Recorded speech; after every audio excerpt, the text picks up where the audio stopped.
Constitution of India was not just challenged, it was hijacked under the guise of internal disturbances. This was what Indira Gandhi said.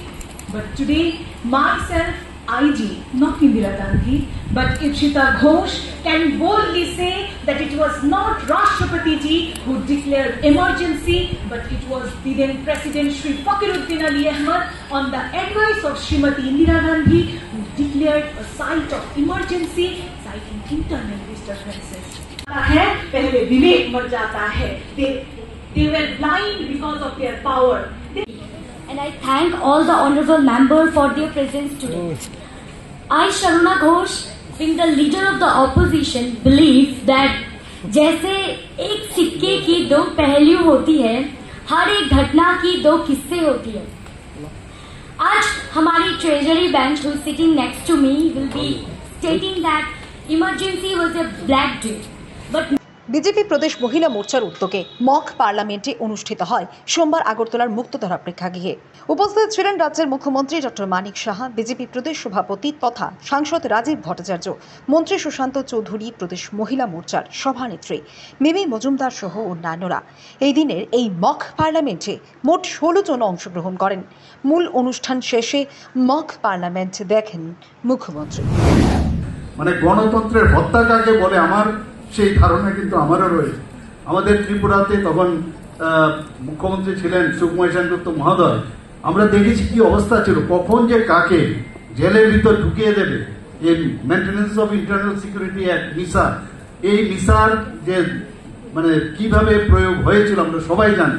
এবং সাংবাদিক থেকে আরম্ভ করে আমাদের বহু জানাশোনা, আমার জানাশোনা বহু লোক আছে, অনেকে জীবিত আছে, অনেকে জীবিত নেই, তাদেরকে জেলের মধ্যে পুড়েছে এবং তার জন্য কোর্টেও যেতে পারবেন না। এই মিসাইল কি অবস্থা ছিল আমরা সবাই জানি। যে যেদিন এই 25শে জুন যখন এটা ডিক্লেয়ার হয় সকালবেলা, 25 মানে 26শে জুন সকালবেলায় রেডিওতে, অল ইন্ডিয়া রেডিওতে প্রধানমন্ত্রী নিজে ডিক্লেয়ার করলেন। কি ডিক্লেয়ার করলেন? যে ইমার্জেন্সি ঘোষণা হয়েছে। ফখরুদ্দিন আলী আহমেদ উনি বলেছেন ইমার্জেন্সি, এটা আমি বলছি এবং এর জন্য ভয় পাওয়ার কিছু নেই। কিন্তু আমরা দেখেছি কি ধরনের ভয়ের অবস্থা করেছিল। উনার যে সুপুত্র তৎকালীন সময়ে সঞ্জয় গান্ধী ধরে ধরে মানুষকে নির্বীজীকরণ করা, নাশবন্দি, সেসব কাহিনী সবাই হয়তো এখানে জানেন না। ধরে ধরে এই ধরনের নাশবন্দি করা হয়েছিল। সমস্ত জায়গায় ঘর বাড়ি সমস্ত জায়গায় ভেঙে দেওয়া হয়েছিল এবং ব্যবসায়ী থেকে শুরু করে সাহিত্যিক থেকে আরম্ভ করে যারা যারা বিরোধিতা করেছে, প্রেসের যে তাদের যে রাইটস, যে আজকে আমরা গণতন্ত্রের চতুর্থ স্তম্ভ আমরা বলি, সেই চতুর্থ স্তম্ভের উপর যে কুঠারাঘাত করা হয়েছিল বহু লোককে, ইভেন ব্যবসায়ী থেকে আরম্ভ করে যারা ইন্ডাস্ট্রির তাদেরকে পর্যন্ত এই পয়সার বিনিময়ে পয়সা চেয়েছে তৎকালীন সময়ে, তার দুর্ব্যবহার করা হয়েছে।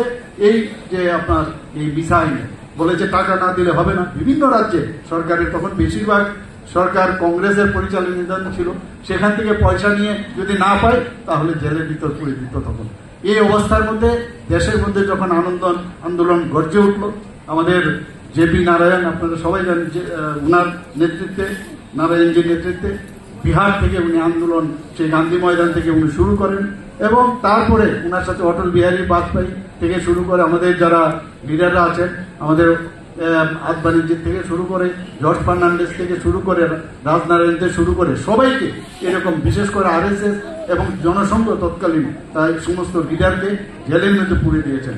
আমরা আজকের এখানে আমার মেয়েরা যারা এখানে পার্টিসিপেট করবেন, আমি নিশ্চিত যে আগামী দিনে তারা এই যে জ্ঞান এবং এই যে আলোচনা করবে, তাতে করে একটু যারা ওই সময়ে 1975 থেকে 1977 পর্যন্ত যারা নির্যাতিত হয়েছিল তাদের জন্য আজকে কিন্তু এই যে মক পার্লামেন্ট আমরা করছি, একটু নিজেরাও জানলো, আবার তাদের প্রতি শ্রদ্ধা নিবেদনের মাধ্যমে কিন্তু আজকে এই মক পার্লামেন্ট। 1975 সালের এই যে কালো দিন বা কালো ইমার্জেন্সি কথা আমরা বলি, সেটা কখনোই মুছা যাবে না।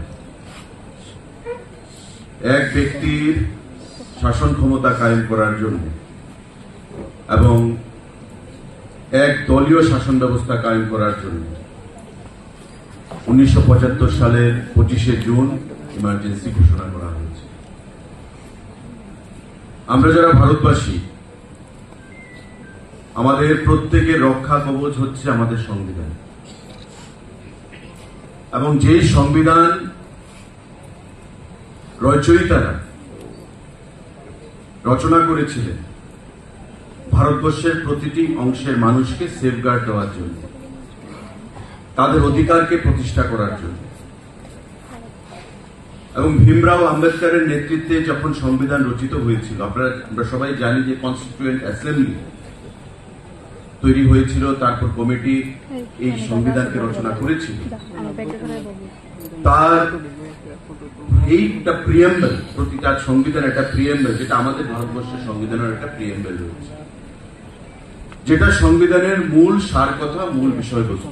সেটা কি? যে we the people of India. আপনারা দেখবেন যে প্রিয়েম্বল অফ কনস্টিটিউশনের শুরুতেই we the people of India having solemnly resolved to constitute India into a sovereign, secular, democratic, socialist republic and give all its citizens the right of equality, fraternity, speech, everything সেখানে লেখা রয়েছে। এই ইমার্জেন্সির সময়, এই যে 1975 সাল 25শে June, যে emergency ভারতবর্ষের কালো দিন যাকে আমরা বলে আখ্যায়িত করি, চাপিয়ে দেওয়া হয়েছিল প্রাক্তন প্রধানমন্ত্রী শ্রীমতী ইন্দিরা গান্ধীর দ্বারা, এবং এক ব্যক্তির শাসন ব্যবস্থা কায়েম করার জন্য, সেটা ভারতবর্ষের ইতিহাস থেকে কখনো মোছা যাবে না। এবং এই যে মক পার্লামেন্ট যেটা আয়োজন করা হয়েছে, তার আগে যুব মোর্চাও করেছে, আজকে মহিলা মোর্চা করছে, আমাদের দল থেকে করা হয়েছে, সেটা হচ্ছে আজকের যে যুব সমাজ বা আগামী দিনে যারা গণতন্ত্রের ধারক বাহক হিসেবে কাজ করবে, সংবিধানের প্রতিটি ধারা উপধারাকে রক্ষা করবে, তাদেরকে ওয়াকিবহল করার জন্য, ইতিহাস সম্পর্কে তাদেরকে জ্ঞান অর্জন করতে সাহায্য করার জন্য।